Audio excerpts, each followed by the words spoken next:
Olá, tudo bem? Que bom lhe encontrar mais uma vez aqui no nosso canal. Hoje estaremos iniciando uma série fantástica onde nós vamos abordar um tema muito interessante que são as anomalias genéticas. Você conhece as anomalias genéticas que afligem ou que atingem as nossas rosas do deserto? Pois é, nós vamos falar sobre algumas delas. Você não sabe ainda, Mauri, o que é esse negócio de anomalia genética? Eu vejo o povo falar, mas eu não entendo o que é. Pois bem, vamos lá. Só a título de curiosidade, as flores dobradas são uma anomalia genética. As nossas variegatas são outro tipo de anomalia genética. Plantas com tecido negro é outro tipo de anomalia genética. E por aí vai, nós temos várias outras. Nós temos o albinismo, nós temos, como já falei, as flores multipétalas, né? Nós temos as DHAs, que são aquelas folhas retorcidas, é outro tipo de anomalia genética. Pois bem, hoje estaremos falando sobre isso e vamos iniciar nossa série falando sobre as albinas e as variegatas. Então eu lhe convido a assistir o nosso vídeo que começará logo após a apresentação de nosso canal.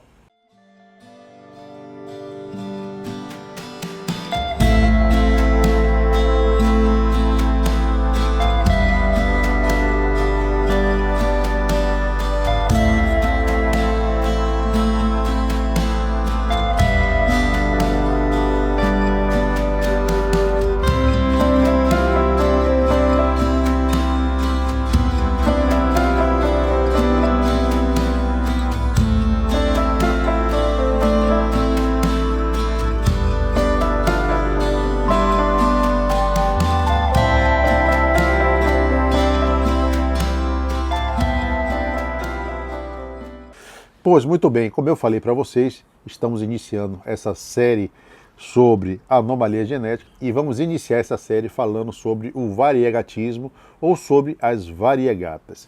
E também dividindo o mesmo espaço sobre esta outra anomalia genética que acontece com mais frequência do que as variegatas, que é o albinismo, que geralmente nós percebemos logo após a semeadura, ou seja, após a germinação de nossas sementes.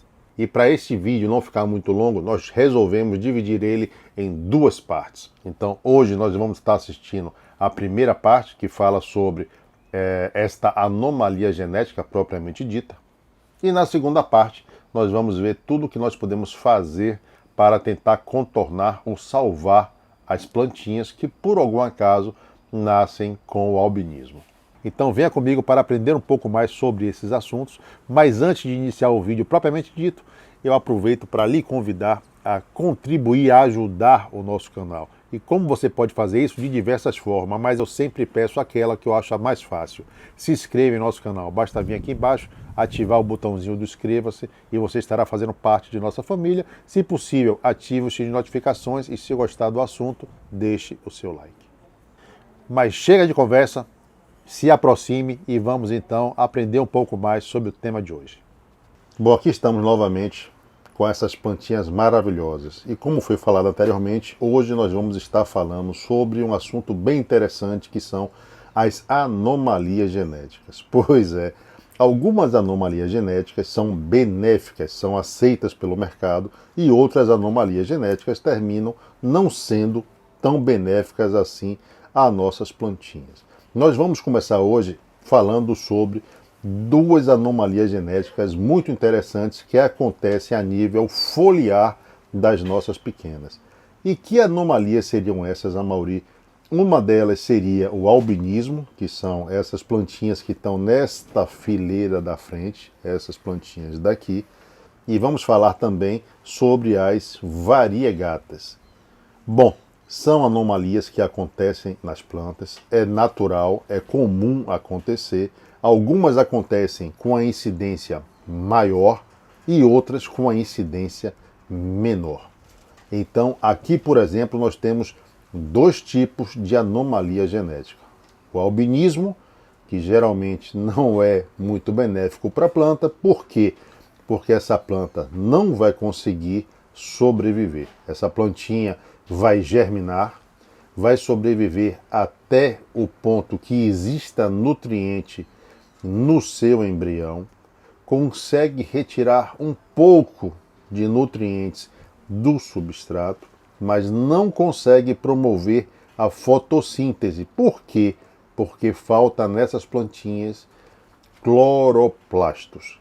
Esses cloroplastos são responsáveis pelo que, Amaury?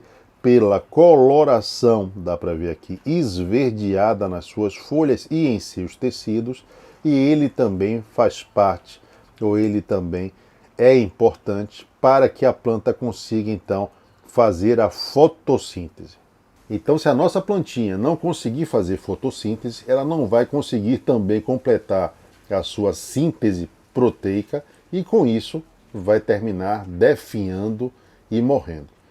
Essas plantas albinas, como nós podemos ver aqui, têm como característica as suas folhas que são brancas, não existe pigmentação verde em suas folhas e o seu caudex tende a ser de branco a rosa, como nós podemos ver nessa pequena daqui. Outra característica marcante nessa plantinha é a cor do tecido do seu caudex. Nós podemos ver aqui que ele pode variar entre um rosa ao branco, né, ou quase um bege. Aqui também está mais rosado, aqui também está mais rosado. Esse está até um pouco amarronzado, mas está bem claro em relação a outras plantas. Outra diferença que nós vamos conseguir perceber facilmente é em relação ao seu desenvolvimento. Essas plantinhas foram plantadas no mesmo dia, no mesmo substrato, com o mesmo regime de luminosidade, de rega e de adubação.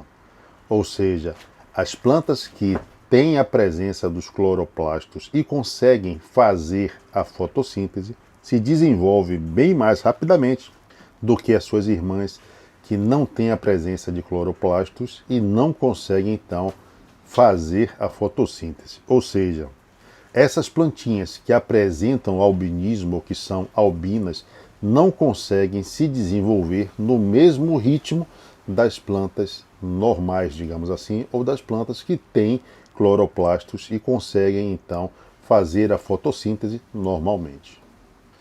Poxa, Amaury, mas eu gosto tanto de minha plantinha, não queria perder minha plantinha não, sabe? Ela é tão bonitinha, não é? Tem jeito da gente salvar essas plantas que nascem albinas ou com albinismo? Existe um jeito de salvar essas plantinhas. Ah, ficou feliz, não foi? Mas a gente vai estar demonstrando isso um pouco mais para frente do vídeo. Na verdade, existem dois métodos de salvar esta plantinha. Um desses métodos exige o sacrifício de outra plantinha pequena. Então eu sempre pergunto, vale a pena sacrificar uma planta sadia para salvar uma planta albina? Isso quem vai responder, obviamente, que é você. Mas se você acha que nós podemos tentar salvar esta plantinha albina e ainda assim tentar permanecer com ela em sua coleção, então nós vamos lhe dar hoje uma solução bem criativa, onde nós vamos conseguir salvar ambas as pequenas. Ficou curioso? Então não saia daí, fique assistindo o nosso vídeo, porque vem novidade por aí. E para embolar o meio de campo um pouco mais, nós temos também as variegatas. Bom, o que é de fato uma variegata? Se a gente for falar a grosso modo, a variegata é uma planta que tem também uma anomalia genética, mas diferentemente da albina, ela possui presença de cloroplastos, porém em número reduzido. Isso faz com que essa plantinha tenha folhas verdes, como nós podemos ver aqui ainda nas suas cotiledôneas, e folhas brancas, como nós podemos ver aqui na formação de sua copa. E ainda folhas que têm as duas cores, ou seja, a presença do branco e do verde. Ora, se essa planta tem cloroplastos, ou seja, consegue pigmentar as suas folhas, mesmo que parcialmente, e desta forma consegue fazer a fotossíntese também de forma parcial, ou seja, no processo de fotossíntese, as nossas variegatas não vão conseguir produzir a mesma quantidade de energia de uma plantinha normal. porém vai conseguir produzir o necessário para sobreviver, se desenvolver e crescer, o que não vai acontecer com as nossas albinas.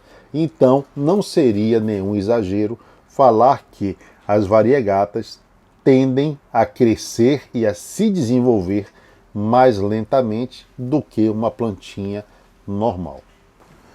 Gente, aqui hoje está chovendo demais, ventando demais. Eu espero que o áudio fique bom, mas vamos lá. A anomalia genética que tem como resultado ou como resultante essas plantas que são as variegatas ou variegatismo, como toda anomalia, ela pode se apresentar de formas diferentes, ou seja, em alguns indivíduos ela vai se apresentar de forma mais acentuada e em outros indivíduos ela pode se apresentar de forma menos acentuada. Isso vai trazer, na verdade, uma série de diferenças entre as plantinhas que apresentam como anomalia o variegatismo, ou seja, as variegatas. Uma pergunta que me fazem de forma recorrente é: Amaury, variegata é tudo igual? Existem tipos diferentes de variegatas? Na verdade, sim, existem. Nós temos duas situações quando nós falamos dessa anomalia genética que é o variegatismo. A primeira é ausência total ou parcial de cloroplastos nesta planta ou nas suas folhas. A segunda é a pigmentação ou a coloração que essa anomalia vai trazer para esta planta. Então, são duas situações diferentes. Nós temos um tipo de variegata onde as folhas são brancas. Essa daqui, por exemplo, dá para ver que a folha é literalmente branca, totalmente branca. A ausência total de cloroplastos nessas folhas de cima e presença de cloroplastos nas folhas de baixo que ficam manchadas de branco e verde. Este é um tipo de variegatismo ou um tipo de variegata. Aqui nós temos um outro tipo de variegata. Notem que nesta planta daqui praticamente não há folhas rajadas de verde como esta daqui. Nós temos as folhas totalmente claras, totalmente brancas. Então esta plantinha daqui é a famosa folha de porcelana. É uma planta extremamente procurada por todos e que tem um valor inestimado. Ora, não temos fotossíntese, já falamos isso, o desenvolvimento dessa planta é muito pequeno. Nesta daqui, por exemplo, a única parte verde está na sua cotiledônia que está aqui embaixo. Então ela precisa dessa folha para completar todo o seu ciclo de absorção de nutrientes ou transformação de nutrientes, ou a síntese de nutrientes, seja lá da maneira que você queira falar. Essa outra planta daqui já apresenta características diferentes. Ela tem uma coloração branca, um pouco amarelada e a presença de manchas verdes, como se fossem pequenas gotas, pequenos pingos, pequenos pontos em suas folhas. É uma variação desta anomalia genética. Nós temos ainda uma variegata que se chama Super Yellow, né, onde as suas folhas são amarelas ou amarelas e verdes. Temos um outro tipo de variegata onde existe a mancha verde bem claro e verde escuro. E existe ainda um outro tipo de variegata onde as folhas são brancas com manchas amarelas. Ou seja, existe hoje no mercado catalogado mais ou menos 5 variedades de variegatismo, ou seja, 5 tipos diferentes ou 5 variedades diferentes de plantinhas variegatas. Bom, e agora a gente vai tentar conhecer um pouquinho mais cada uma dessas variegatas que nós falamos aqui. É natural que algumas variegatas, ou até mesmo a maioria delas, apresente as suas folhas apical totalmente sem coloração alguma, ou seja, branca. Mas a partir do momento que essas folhas vão crescendo, dá para ver aqui que elas vão tendo ou vão conseguindo uma pigmentação verde claro, né? Vai salpicando o verdezinho aqui. E algumas, inclusive, algumas folhas dessas plantas podem ter ou podem apresentar um aumento na sua pigmentação. Não é muito raro, inclusive, relato de pessoas que disseram que essas plantinhas variegatas perderam essa característica ao longo do tempo. Isso acontece, ou seja, ela nasce sem cloroplastos e, com o passar do tempo, ela termina adquirindo essa coloração esverdeada ou produzindo esses cloroplastos, deixando assim de ser uma variegata. Outra característica que nós já falamos no início do vídeo é que essas plantinhas demoram mais para crescer do que suas irmãs que têm as suas folhas verdes, ou seja, tem a presença de cloroplastos abundantemente nas suas folhas e nos demais tecidos.